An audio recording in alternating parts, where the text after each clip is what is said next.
क्लीं कैवल्य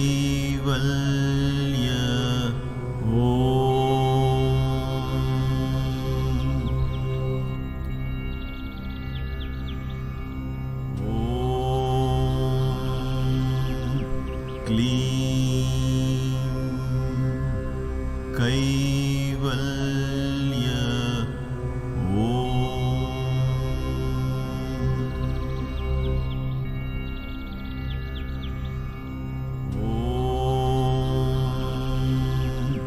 क्लीं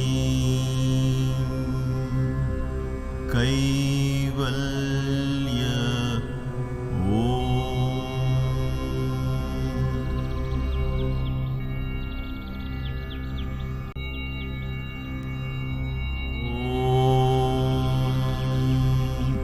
क्लीं कैवल्य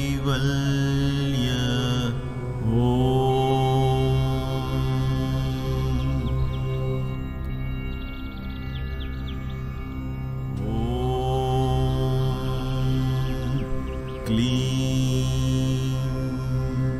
कैवल्य क्लीं कैवल्य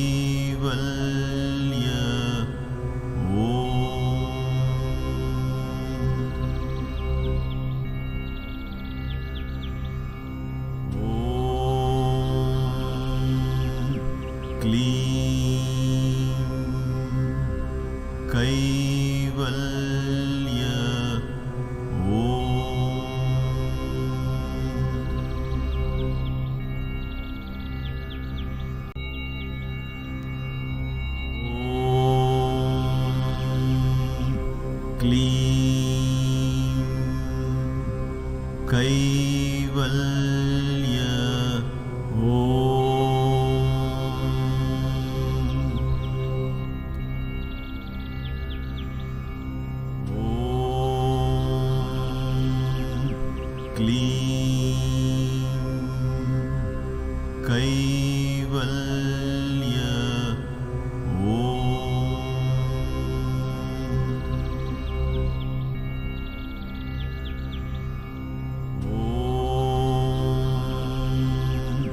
क्लीं कैवल्य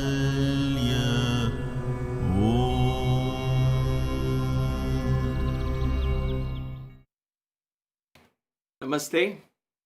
Welcome to Kaivalya Yoga Gurukulam for another class in the Kaivalya Marga, the path to oneness through the path of yoga and Vedanta.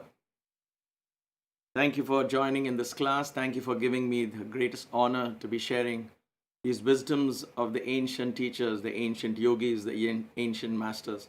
I do it with all humility and prayer and reverence that the universe guides me in the right direction.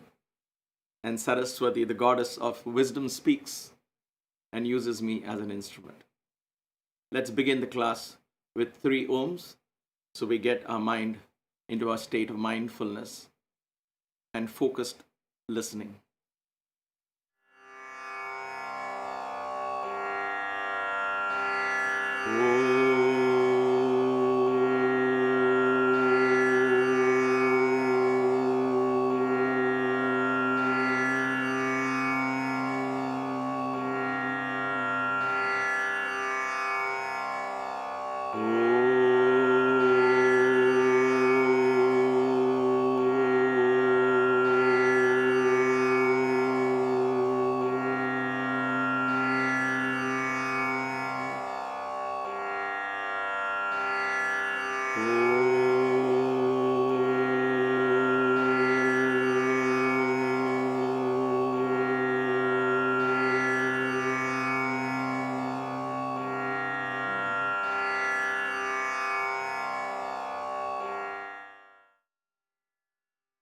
Namaste. All right. Today, as you probably read the topic in the beginning, as we began the video on the 10th class, we are laying the foundation, the philosophical background behind which most of this theory of yoga is based. In fact, I would even go to the extent to say Bhagavad-Gita, is based on this fundamental philosophy. So let me see how that works. All right, there you go. Okay, you get to see both me and the slide here. Just briefly, I'm not going to take too much time in these slides because we have a lot to learn. So, very simply put, this is an understanding of our connection with the universe. Because we keep on talking, expand the consciousness, know that the universe is part of you, you are part of the universe. So what does that even mean? Where does these thought process originate, right?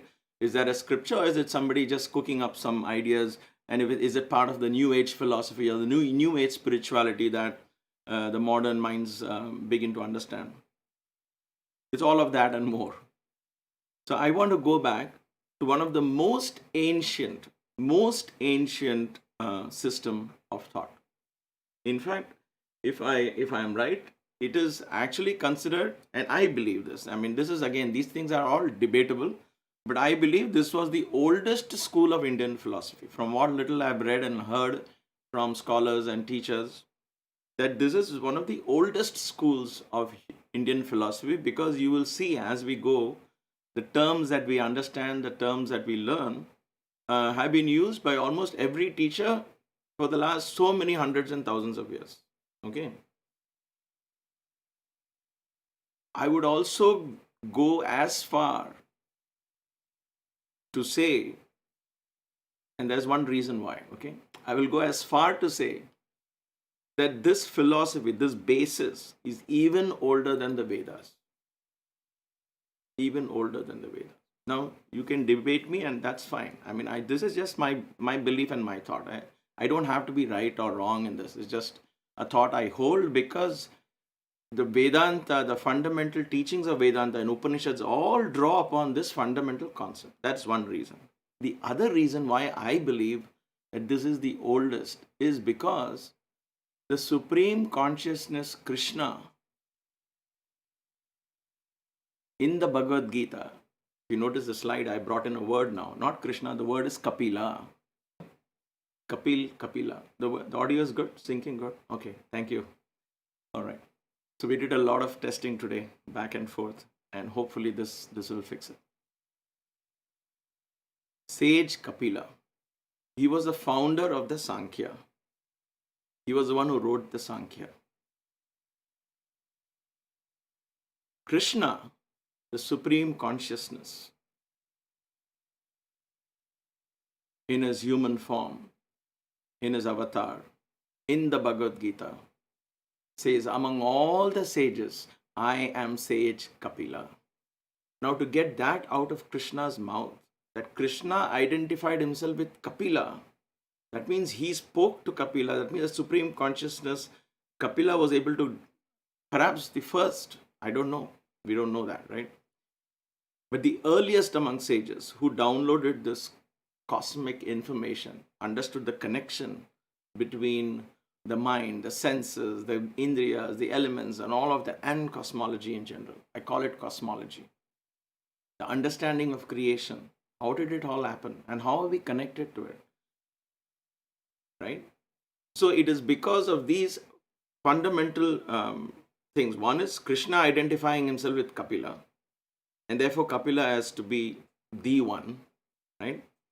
And so much of Vedanta and Upanishads drawing upon terms that you hear in these. And then all the teachers even to this day, draw upon concepts mentioned in the Sankhya philosophy. So the Sankhya system of thought. Now, in the near future, I was about to say very soon, but not very soon, but in the near future, we'll study the Yoga Sutras, because that becomes more of a more practical approach to yoga and meditation and all of that. And many other scriptures as we go along. But here, the basis, the philosophy that surrounded Yoga Sutras, the philosophy that was in Patanjali's mind as he wrote the Yoga Sutras, or whoever the author was who wrote the Yoga Sutras, the philosophy was Sankhya. So without understanding Sankhya, without having this basis, if one dives into study of literature, then you might wonder, where is all this coming from? So there is one source from where all of this comes from. So does Gita, the Bhagavad Gita, endorse, for those of you who are not in the Hindu pantheon of Hindu literature, Bhagavad Gita is a song sung by Krishna to the warrior Arjuna in the battlefield, where the warrior was debating with his conscience whether he had to fight his own relations, but they chose the side of the evil. Or should he go ahead and fight, and how could he fight, and all of that. So the dialogue between Krishna and Arjuna, Krishna was a charioteer, Arjuna was a warrior. The dialogue that took place between them is 800 verses, which we know as the Bhagavad Gita, the song sung by the charioteer Krishna. In other words, he is a charioteer, right? He is the one who guides the inner learning, the inner guru, the Sadguru within us guides our learning, guides our path through the battle, thick and thin of battlefields. And so when I say Gita or Bhagavad Gita, I'm referring to that particular Gita, because there are many other Gitas. Some of them we will understand and study because they are very relevant to yoga as well. Okay? There's Ashtavakra Gita and there's Ribu Gita and all this amazing short Gitas, but very powerful texts of learning. So when I say Gita in general, I'm referring to Bhagavad Gita. So for those of you who know the Gita, don't ask me which Gita. It's generally when we say, anybody says the Gita, they refer to the Bhagavad Gita. So the Bhagavad Gita itself endorses Sankhya philosophy, the Sankhya system of thought, the Sankhya school, if you will, the Sankhya school of thought. Okay? So it is important for us to understand that. There were six basic systems of philosophy in thousands and thousands of years ago. We will study that as and when it's relevant. Okay? But right now, just understand one of those six systems, the most ancient among them, perhaps, but that's what I believe. It could have been the very ancient, the most ancient one, is the Sankhya. Because what is left from that Sankhya is a very short version of the Sankhya for us. Okay. So let's stop there. Now, Sankhya, the word Sankhya, founder is Kapila, endorsed by Krishna, who says, I am Kapila. Among all the sages, I am sage Kapila. So this is the energy and the power of the sage that Krishna himself identified. He didn't say he is my great devotee. He said, I am that person. So let us understand, and which is what drew me to study the Sankhya. And I'm going to make it very simple and explain it in the manner that it makes sense to all of us. This is not only a simply theoretical framework, though it is to a large extent.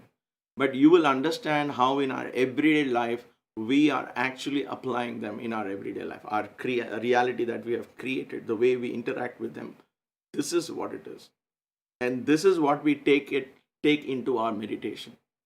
So I hope to cover this in today's class and in the next class. So be patient, and what I am sharing with you is the fundamental basis of our learning henceforth. And therefore pay attention, take your notes as you listen to this, and make your own charts, because there will be a chart. And you will learn it and think about it, memorize it, almost just like that. It should be right there and you should be able to connect the dots and understand and meditate and contemplate. There's so much to think. It's very fascinating. And that study itself becomes swadhyaya. One of the important characteristic features of a spiritual aspirant is study, constant self-study, study of the self and self-study. Like I take up some homework to study. So this is a very beautiful topic, if you will, for self-study, for meditation, for contemplation. You close your eyes and understand, okay, this was it, what came after that? What could it mean for me? How do I visualize this and all of that? So Kapila has very beautifully come out with this whole explain of how creation even came out. Okay. So it is with that, and it's very great humility and a lot of nervousness that I share this, because this is so important and I'm so excited to be able to offer this to you all. All right. So without any more ado, let me see if there's anything else that I wanted to share. No, comes in later. All right. Okay. So let's go on to our drawing board. Sankhya, before I go there, Sankhya, the word Sankhya, okay? Sankhya, in Hindi, if you know Hindi, people who know Hindi will understand Sankhya means numbers. So the entire cosmology was explained by Kapila in the form of numbers. What is numbers? He said, count these X number of elements is what this creation is all about.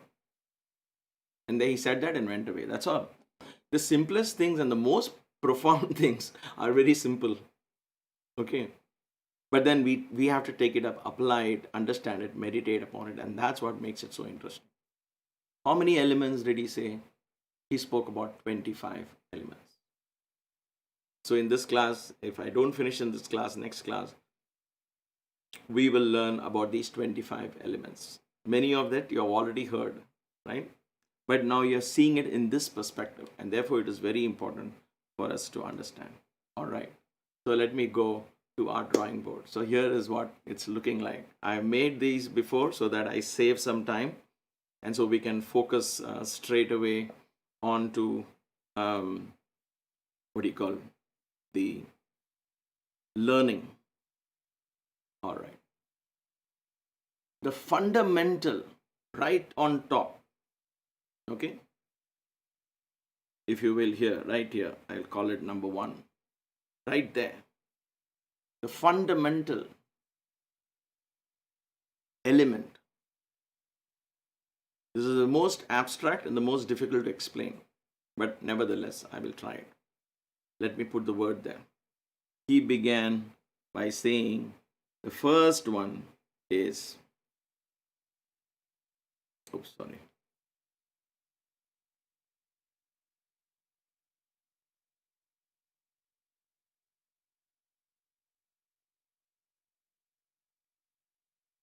Purusha. Purusha.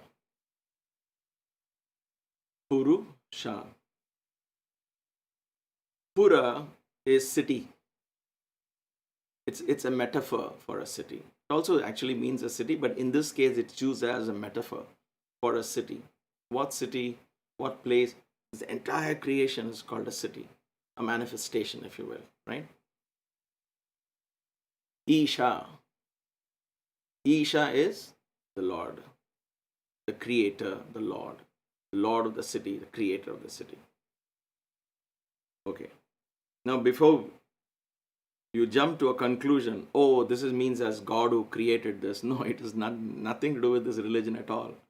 This Purusha is neither feminine nor masculine, neither a being. It is nothing that your mind and my mind can even grasp, however much we try to imagine. This is beyond your wildest and my wildest imagination, because it is completely beyond our mind's capability to even begin to define it. In one of their conversations with Baba, and I think he's mentioned this, if I remember, in one of his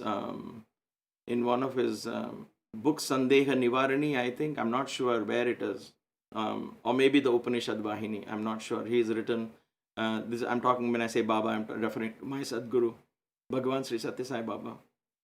But I heard him refer to this one day when he was in some small talk. He referred to Purusha as, this is the word, Jna. Jna. Jna. When I say jnana, jnana in Sanskrit means wisdom or knowledge. Okay? Jnani is one who is aware of that knowledge. So there is a knower and something to be known. Jna is neither of these and both of these. Jna is not a noun, is not a subject or an object. Okay? Jna perhaps is knowing. The knower is in the knowing. The known is in the knowing. The process of the knower and the knower knowing is in the knowing. Perhaps that's the closest I can get to. Maybe I'm not versatile enough to come up with a really good word, but I have failed in my mind to come up with a word that can explain Purusha. Purusha is Jnana. Did Purusha create this? Yes and no. All of this. He is the Lord. He is a creator. Right? How do we understand Purusha? I use the word he simply for the sake of convenience. It is perhaps a better word. This phenomenon, if you will, this phenomenon that we call Purusha. That's why he didn't say Srishti Karta and all of that. Okay, the Srishti Karta is creator of creation, the creator. That creator word is not used. Purusha is Isha of this Pura. Okay. The other word to explain this is Jna. Jna is knowing. The energy that is simply self-effulgent and in its own potent form. Now, if you want to understand a simple analogy that will give us an idea to do this, to understand, so what is this Purusha? Think of a seed. A seed of a tree. The entire tree is contained where? In a seed. So in the Om, let me see if I can draw the Om. Wait 1 second.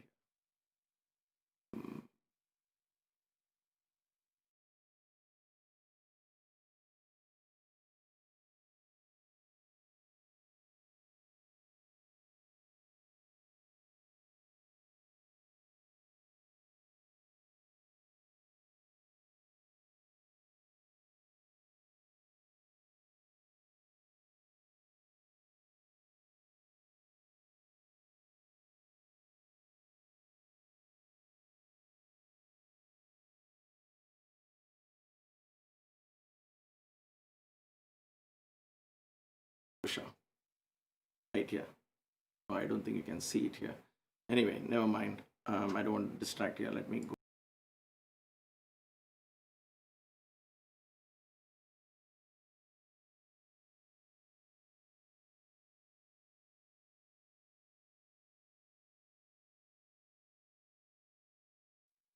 That Bindu is the Purusha. So,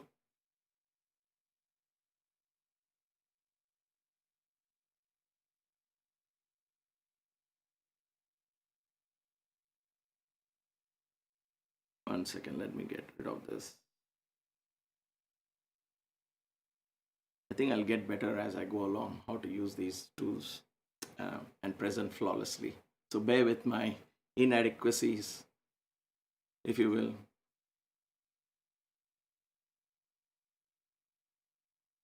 How do I explain? I'll give you another analogy to explain this Purusha concept. Okay? He is everywhere in this creation, in every atom and molecule, the Purusha exists. And yet, if you dig into the creation, if you open it piece by piece, go into the atoms and molecules, into our bodies, into our minds, dig deep inside looking for this Purusha, you will not find him. You will not find. And yet he is everything. Okay. So how does this apply logically? It doesn't make sense, right? If he's the one that is all of this, then at some point we have to go back to that Purusha, right? The essence. But that's the beauty. So how does one explain? Think of a producer in a movie. Okay, let's say you like a movie. And in this analogy, a producer is separate from the director. Okay, it's not that produced and directed by one guy. So assume there is two people. So in this analogy, the producer is there in a movie. Now, he has helped produce a movie. What does that mean? He has provided the funds. That's what I think generally the producers do. They provide the resources. He funded it, and he hired a director. He gave the money, and the rest flowed out, and a beautiful movie was produced. You love the movie, okay? And then we want to find out, wow, how was this movie made? We go into the trailers. We go into scene by scene. We analyze each and every actor. We go into the script. We want to know who was behind this movie. How did this even happen? The director is there. right? We'll come to that director in a bit. The director is there, but then the director alone could not have produced this, right? So where is the producer in the movie? You cannot find the producer in the movie. And yet, because of his funds, everything manifested because of that. So the producer is, in one sense, is the movie itself. The very essence of the movie is a producer. And yet when you go into the movie, analyze it bit by bit, actor by actor, you will not find him. That is an understanding of this Purusha. Purusha is the basis. So it's like the seed. This seed holds the entire tree. Potentially, correct? Potentially. And when it germinates, what happens to the seed? The seed becomes a tree. Now you know that the tree has come from the seed. But if you go into the tree and say, I want to see the seed from where it came, show me, prove me. When we ask, prove me God exists and everything came from God. This is what the Vedanta talks about. This is the Purusha they are referring to. Not a bearded old guy sitting up there with white robes and creating. This seed, if you look in the tree, you will see other seeds. You will see many seeds. All of them will have the qualities of that particular seed which became this tree. But that particular seed you will not see. Why? Because it has become the tree. The only difference in this analogy, in both the movie analogy and the tree analogy, when we apply to the Purusha concept, the only difference here, there the tree has come. The tree cannot go back into the seed. But in spirituality, in our practice of yoga, in the understanding of the Om to the Bindu, the idea is, in yoga, tada drishtuhu swarupe avasthanam, Patanjali says. In the point of perfect yoga, the entire creation is withdrawn into the Purusha. So the tree goes back to being the seed, back into its potent form. Do we call that dissolution? Maybe. Does that dissolution happen in our consciousness then? Or is it real? It doesn't matter. When you understand these elements, I've got all these boxes to fill up. But understand this Purusha. Don't treat this Purusha as a God as we understand in religion. Okay? That helps to some extent in breaking our conditioned mindset so we can begin to think beyond. That's why we have gods with 8 hands and 4 hands and 3 heads, 4 heads, and gods who can do everything, because that breaks open your conditioned mindset to thinking, oh my gosh, that's actually possible. And so in order to do that, all the rest of it is falls in place. But when you talk of Purusha, the ultimate source, Vedanta calls it Brahman. Kapila called it Purusha. Purusha draws everything unto himself. So Purusha was the seed, the potent form, and then he became creation. Again, I'm using the word he carefully here. And then at the time, you can go back into being the Purusha. Okay. So hold on to that thought. Not that I've explained Purusha clearly, but at least I've given you an idea of, think of the producer and the movie concept. That helped me when I got this analogy after meditating upon Purusha. Then I also understood as, where is the seed that gave birth to this particular tree in my yard? I can't see the seed. And yet without the seed, the tree can't be there. Right? So in when we go into that state of self-realization, whenever and as and when that state happens, the entire creation that you see, and all of these dimensions, all these lokas, and all of that gets completely absorbed into your higher self. Because you, the real you, when we talk of the ocean and the ether into which ocean itself evaporates. For those of you who have not followed my satsangs, we take an analogy of the pond, the I being the pond, then the I being the river, then the I being the waves, then the I being the ocean. And then that ocean itself is absorbed into ether. So that space, that formless aspect where every form, everything disappears into ether. Just an analogy, okay? Don't take it verbatim, right? In that space of formlessness, where everything is absorbed. The pond is absorbed into the river is absorbed into the wave is absorbed into the ocean is absorbed. In that inhalation, everything is absorbed. Bindu goes back into being the Bindu, goes back into being the Purusha.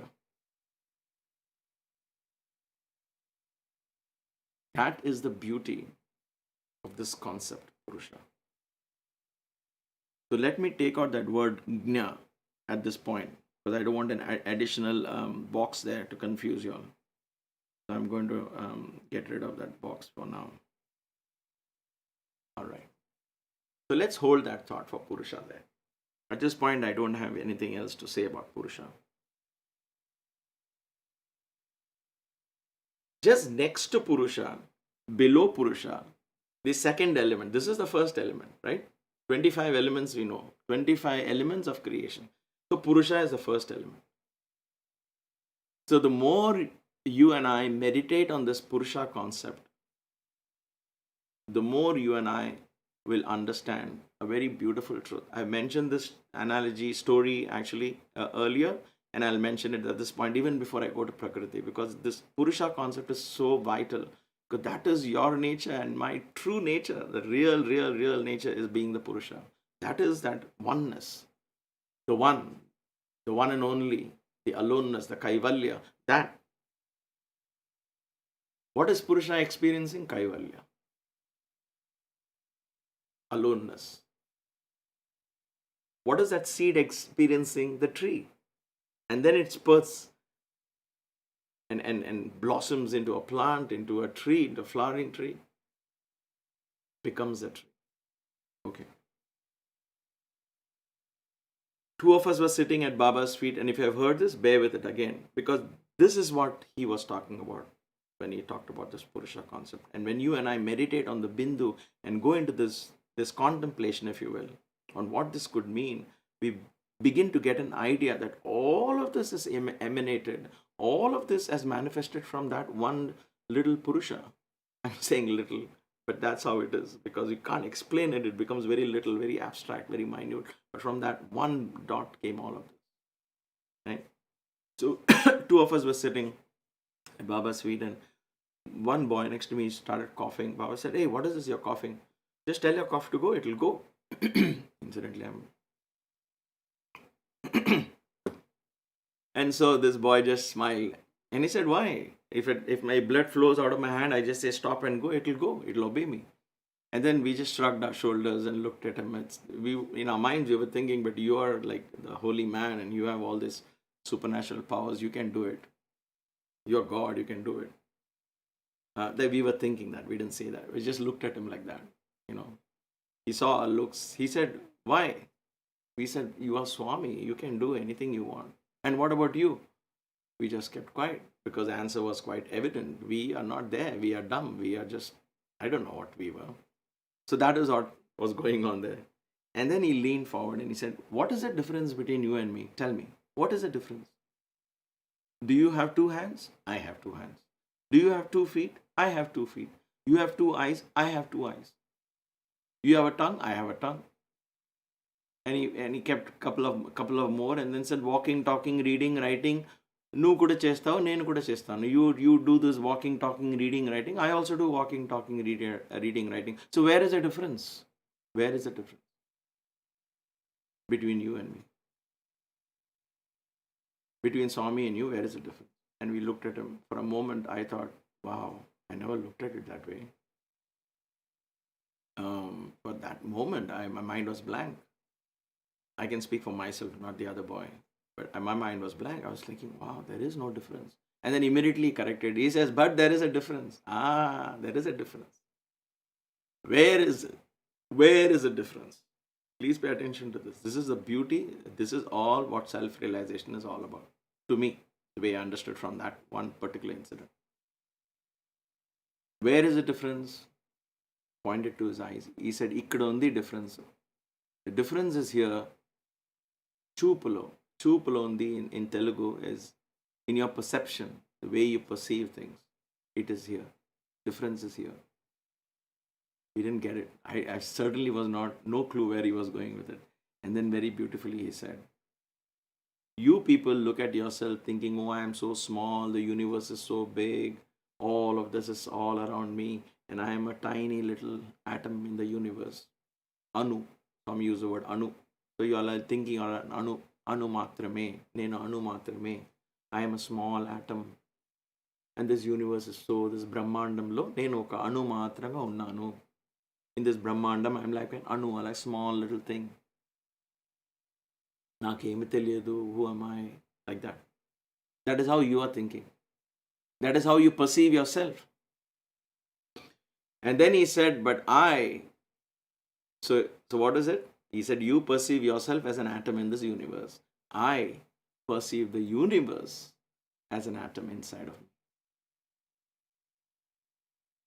Perception is the difference. Change your perception, he said. Then you also become Swami. To me, that was one of the most revealing moment of revelation, if you will. And that has always stuck to me. And that's one of my very favorite moments with the Sadguru, where he opened my eyes to think, I can actually think like that? What does that even mean? To think the universe itself evolved from me. Who am I to think like that, right? The first thing will come, like, who am I to think like that? I'm this pathetic little creature just struggling, and I love to say I am only a beginner, I don't know anything. You know how but the more we keep saying I don't know, I am only a beginner, we'll always stay there, right? Because we're constantly defining ourselves as the little pond who's very separate from the ocean. And no chance of the pond overflowing into the river or the river merging. We're not even progressing there. Okay. So take that concept of Purusha. From me, the universe evolves, and I absorb the universe into me. I am much larger than the universe. So what is the I that Sai Baba was referring to?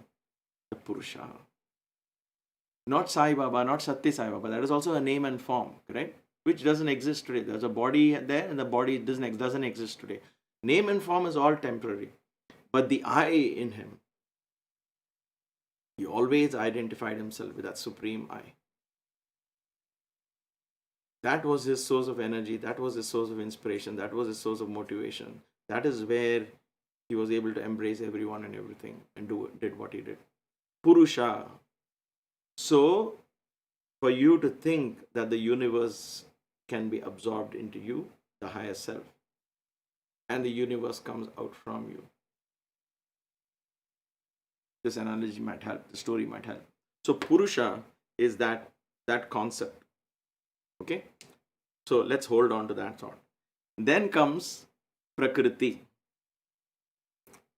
That is the second one I'm going to write there below.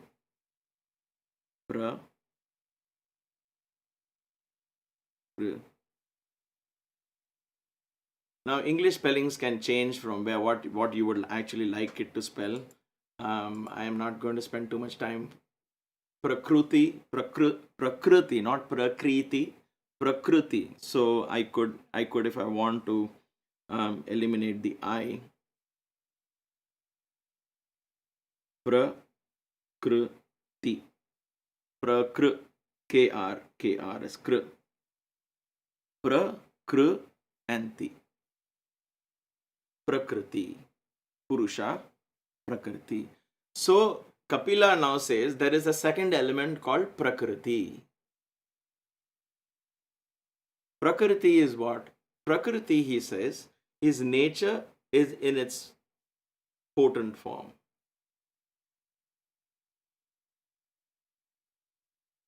Now, seed is also in its potent form. Nature is also in potent form. You might say, come on, this is confusing. Hang on to it. The entire creation can merge into Prakriti. Prakriti absorbs. Prakriti, we normally understand as nature. At this point, let us hold that. Because everything else, all the other elements that we're going to talk about, comes from Prakriti. Okay? It's a manifestation of that Prakriti. So when we say Shiva and Shakti, we are talking of Purusha and Prakriti. When we talk of Lakshmi and Narayana, we talk of Purusha and Prakriti in the manner that we can understand, in the analogies and the ideas that we can understand. Okay? Purusha and Prakriti. Prakriti is at purest form, in our most pure form. And we'll redefine purity. I'll tell you why. In her most purest form. In other words, without all her manifestations, she draws everything unto herself. Now I'm using the word she, just to differentiate from the he. Because both, if I say it, then it makes no sense. Prakriti is understood as pra, kr, and ti. We'll come to that in a little bit. Prakriti, the word, there is a meaning for Prakriti. Prakr, prakasha, Prakriti is manifestation coming out. So Prakriti, prakasha, all of that means effulgence, extrovert, coming out. Okay? Purusha is just the Lord. It's just the creator sitting there, the creative energy, if you will, the knowing. Prakriti is that manifests that knowing into creation. In our analogy of the tree, where will Prakriti come now? Prakriti is the ground. Purusha is the seed. In a purest form, she's got nothing there, right? In a purest form, she's just waiting. Purusha is the seed that is planted. And then Purusha and Prakriti. Purusha and Prakriti, association of Purusha and Prakriti creates the tree. That is the secret of creation in all aspects, in all our lives, right? Even to this day, when human being gives birth, we need the female receives the male sperm and then evolves into another life form. It applies to all aspects of creation, starting from this fundamental Purusha and Prakriti. So from there, how did creation even happen then? If these are just energies, if Purusha is just one, right? So hold on to that. Before I go further to explain this Prakriti and Purusha and the next, how did this creation come about from there? There is a fundamental difference between in the schools of thought, and this is only a theory thing just for you to know. And also I want to put it out to tell you where I come from, which of these schools of thought that I subscribe to. When you mention Purusha and Prakriti and Sankhya in general, it is based on a philosophy called Dvaita. Dvaita means duality. It is based on the principle of duality, is one interpretation of the Sankhya, because Sankhya is so old, right? One of the schools interprets this as duality. So what is that duality principle? So this school of thought that brought in duality, Dvaita philosophy, duality philosophy, say their system of thinking and their school of thought say Purusha and Prakriti both are eternal. They are always there, they will always be there, they have always been there. Okay? The Vedantin says Purusha absorbs even Prakriti ultimately. So Advaita. One is Dvaita, duality, which says there will always be Purusha and Prakriti. So Purusha will go back to being Purusha and Prakriti will go back to its natural state. And that's it. But the two will always exist. Always exist. It's always been in existence, it will always exist. So according to that school of thought, and I want you to open your mind to thinking this, right? And that school of thought, if I become the Purusha, I have merged everything into me, but the nature also has merged into her potent state, and both has gone back. The earth has become earth, and the seed has become back into the seed. But both exist. Because both can again create another creation. So that is a Dvaita school of thought. This is where it came from. Now everything else comes from this, how the fundamental philosophy of Kapila began to interpret, and then all the other writings came, the schools of thought came, and all of that. Okay, So Dvaita, when we talk of Dvaita philosophy, the origin of Dvaita philosophy is from here, the Sankhya system. It's one interpretation. But Adi Shankara and others on the Vedanta side interpret this as from Purusha. Prakriti also comes from Purusha. Everything merges into the Purusha. So Advaita, in ultimate analysis, when Patanjali says Tada Drishtu Swarupe Avasthanam, he goes back into that state of self, complete self. He absorbs, even Prakriti is absorbed into the Purusha. Now these things are eternally debatable. At this point, these two states are only beyond our mind, beyond our imagination, beyond your visualization. It is good to know this. I like to believe, and I have been raised, I have been taught, and I meditated upon, and I am completely at peace with the idea of the Advaita. My Sadguru, Bhagavan Sri Satya Sai Baba, represents the Advaita philosophy. In his teachings, if you see, he represents Vedanta. Vedanta itself, Upanishads and Vedanta itself, are all coming from the Advaitic philosophy, where everything merges back into the Brahman. They call it Brahman, it's Purusha, it's the same thing. So the idea is everything goes back. I like to call it everything goes back into the Shiva consciousness, which I mentioned last time. For me, Shiva is another word for this very same aspect of Purusha. It helps me to connect. Otherwise, this Purusha and Prakriti will be lost completely. For me to connect in my personal sadhana, I like that. It helps me. It has helped me to take my mind from the form to the formless. Okay. So this is Purusha and Prakriti. This is the idea of Dvaita system of philosophy and the school of thought, and the Advaita. Rest all is all permutation, combinations, scriptures, and gurus came. Madhavacharya continued. Adi Shankara went here. Brahma Sutra, Bhashya. There was a very famous, like Yoga Sutras, you have Brahma Sutras. Now that was interpreted by two different schools of thought based on this fundamental difference. So Adi Shankara interpreted Brahma Sutra Bhashya, and he wrote his Bhashyas. In other words, Bhashya means commentary. So he wrote the commentary on Brahma Sutra from the Advaita point of view. Whereas Madhavacharya and others understood this from the Dvaitic point of view. So like that, you have all the scholarly debates and so on. It goes on like this, right? Again, broadly speaking, these are all, like I said, always debatable. So don't hold my words as the ultimate thing. These are just, it's like one blind man telling his version of the elephant. Because there's so much to learn in this entire ocean which has existed for thousands and thousands of years in the Indian context.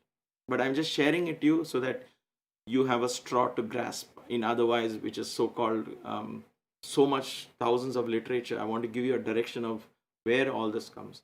So when we talk of Vaishnavism, basically, Vaishnavism is where Vishnu and Lakshmi and Narayana and all of that, Rama, Sita, Krishna, avatars and all of that, all of them come from this, fundamentally this Dvaitic philosophy.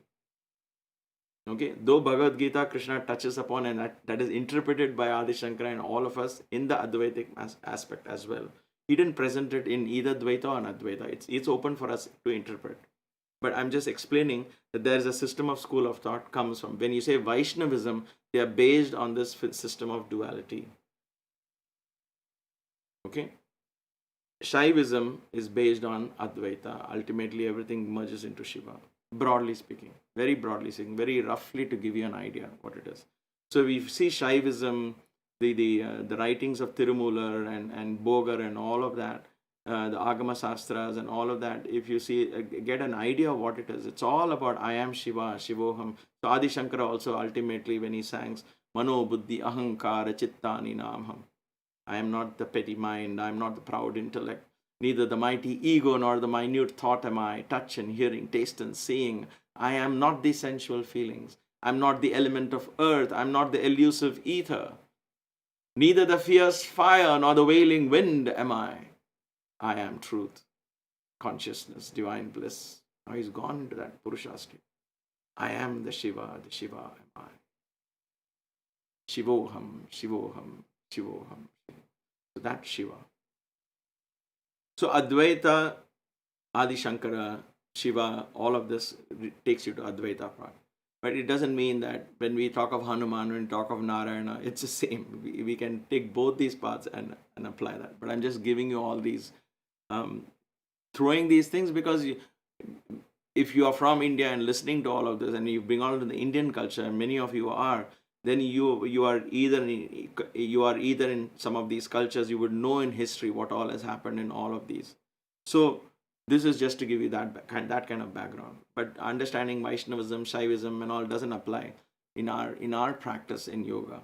That is all more of a theory, understanding what happened in history. Then you go into debates and you get lost sometimes. So I'll just leave that. But just to give you an idea of the fundamental Dvaita and Advaita concept. I believe that from Purusha everything emerged and everything merges back into Purusha. This is my core belief. I can't change it, at least not in this birth. So that is how it will be. And so Purusha and Prakriti. So from Purusha comes Prakriti. Okay. Prakriti is also in a potent state. It's like a little embryo. Now, when Purusha and Prakriti have been close, how does creation happen then? This is the mystery of it all. Because the third element, let me mention the third element and come to this how I made sense of it. The third element is, from here, what happened is Mahat. Mahat. Mahat is like the Big Bang. Brilliance happened. There was brilliance. Mahat is that effulgence, self-empowering effulgence that came out of Purusha and Prakriti. Out of the milan, if you will, out of the meeting point of Purusha and Prakriti came Mahat. But how did that happen? What do you mean by Purusha and Prakriti meeting, right? So the way I have understood it and the way it has revealed itself to me is this Purusha and Prakriti, the fact that they are close. When Purusha and Prakriti manifest, when Purusha manifests the Prakriti out of his inner consciousness, there is a Sankalpa, there is an energy called Sankalpa.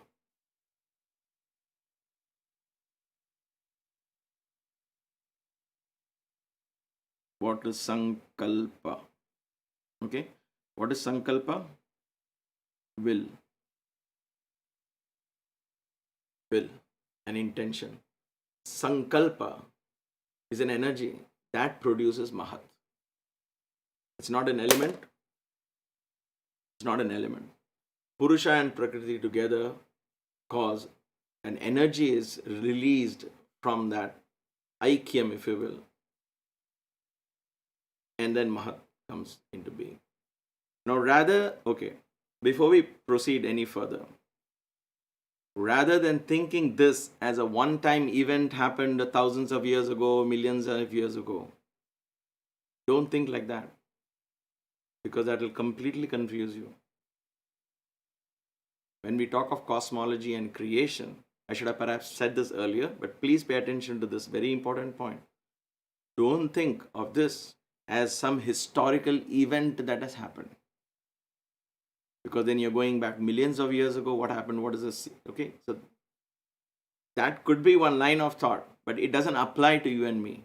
Here, what is going to apply, that creation which happened a million of years ago, which is manifested, is also happening every moment in our consciousness.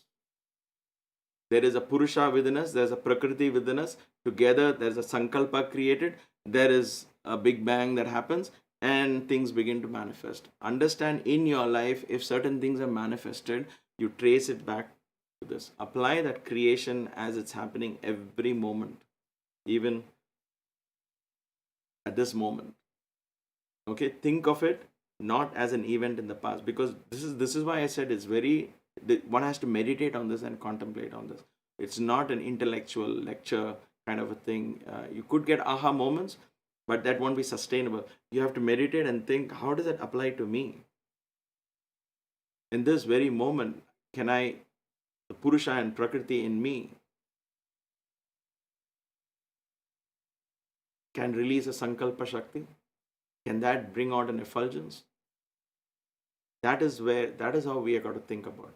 And then the understanding of creation, all that will fall in place. If it's even required, because all of that is only an extension of the inner Purusha in you, right? So understand it from within you. If I am the Purusha and this Prakriti emerges from me, then together there's a Sankalpa. But you might ask, why not Purusha directly create? Why did he have to create Prakriti? This is exactly why the mind cannot think beyond a point, because we need analogies, we need connections to think. For example, if I wanted to do this technology with you, okay, assuming I am the Purusha, not assuming, I really am the Purusha and so are you, but in this case, let's assume I am the Purusha. The computer is the Prakriti. Computer by itself cannot do anything. I by myself cannot reach all of you. But the computer and me together, suddenly there is this communication explosion. We're staying where we are able to create this virtual space. And in the virtual space, we are able to create these energies, and a whole different reality is happening. So how did this happen from Purusha and Prakriti? Just give you an example, right? This is how I would suggest, rather, I would consider, request you all to think in these lines, because it makes sense to me to understand that supreme creation is so beyond our thought that we cannot even put our mind there, because that is beyond the mind. And you'll find out in these elements where the mind is and where we are caught up in our own pathetic little state of affairs, if you will. This is all way beyond, right? So how do we take our mind to that level? So we need to understand. So this is how I understand it. By myself, I cannot do something. But when I get Prakriti with me, then suddenly there's a Sankalpa happens. Why? Because of this computer. Who's created this computer? I only. Man has only created the computer. And man, with the help of the computer, now is creating so much more, which otherwise would not have been possible if the computer was not created. You see? So computer becomes a tool to create many things. But who created that tool? The man. The sculptor needs a knife to create the most beautiful carvings, either wood, okay, let's call it wood, because it's a knife. He chisels and he creates fantastic statues. He wouldn't have been able to do that without the knife. Who created the knife? He. He is the one who sharpened the knife, created the tool. Then he held the tool, and this idea came out, and he begins to create. So together, it's always a Purusha Prakriti concept that creates this. By himself, all of this is in him. The sculpture, the art, the talent, right? The ability to sculpt most marvelous pieces of sculpture, if you will, is there inside him. It's all in him. Then a knife emerges from him. And then with the knife, everything else happens. Sankalpa is that kind of Shakti. So think about that. Meditate upon that. See if it makes sense to you. It makes perfect sense to me. Purusha and Prakriti being close together generate a Sankalpa Shakti. And that Sankalpa Shakti becomes Mahat, effulgence. Mahat is that Sankalpa Shakti. The reason I use the word Sankalpa is you and I have that Sankalpa Shakti, the willpower, the ability to will something into existence or will something out of existence. The ability is that within us. That Sankalpa, the power of the will, is so much more powerful, right? Everything that you see, every single object that you see was a will in somebody's mind. He willed it, he followed through the will, and that will manifested itself into an instrument. So Sankalpa Shakti is the key for creation. But Sankalpa Shakti happens when there is Purusha and Prakriti together. In other words, when the sculptor, the artist, and the tool get together, when the dancer and the rhythm and the melody comes together, there is dance, right? Think about that. That is Purusha and Prakriti concept. And everything merges back into the dancer. Everything merges back into the artist. Everything merges back into the sculptor. Purusha, Prakriti, Tamas. Prakriti. We will examine Prakriti in the next class and take this. Please be patient with me. Like I said, these are very important lessons, and I am not in a rush to complete them in one class and keep proceeding. The idea here is giving you chance to meditate, contemplate upon when we meet, till we meet again. Listen to this. If you want, you can read more on the internet, do your own research, but don't create clutter in your mind. I would rather you read, but then don't go beyond a point, only because I've also been caught into that and get into that nerdy reading, comparing, debating, and then I get lost. It's too tiring. I give up. And then it begins to dawn upon me. And it's much easier for me when I meditate and I apply what I listen. The essence is the same. Different people approach it differently. And then I begin to understand, so what kind of analogy I can come up with. So for your homework in this class, Purusha and Prakriti, like I use the word Purusha being the director of the movie, the producer of a movie, or the seed from which the tree came. You think of an analogy how you can explain Purusha to yourself.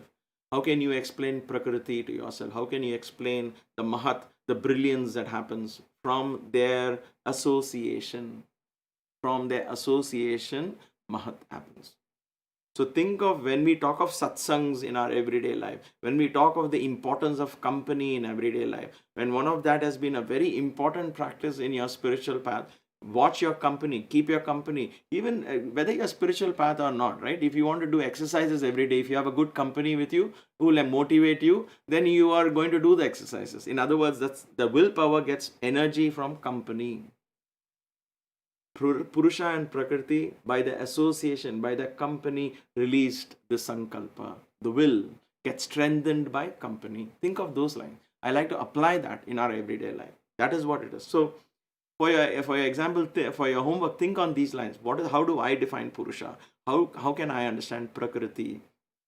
And they're coming together releases an energy. And so, in my case, how it has released or taken away the energy, this association, think of association principle. Think of this very abstract idea of Purusha being Jna of the Jnana. Jna of the Jnana, the principle of knowing, the energy of knowing. Ultimately, it is just all goes into that bindu. What does that bindu even mean? So rather than thinking at that point, just lose yourself and merge into that abstract thing. And it's okay not to think.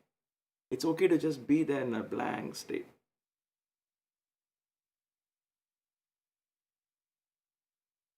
And it is okay for you to look around and say, all of this is an extension of me. And I can draw all of this into myself. So, I know we ran out of time. But thank you all for your patience. I hope you're liking this so far. This is one of the most fascinating founding principles on which we will build our entire yoga practice. We started with the Om, we touched upon elements and chakras. Now we are putting all those pieces in the puzzle together in understanding the Sankhya.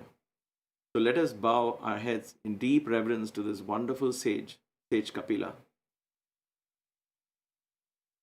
who revealed this essential fundamental principle of cosmology and applied it to every single individual. All of us can apply this in our life. Let's continue learning that. Thank you again for your patience. I'll see you in the class again next week. Let me, as always, bring this class to an end with one Om and 3 Shantis.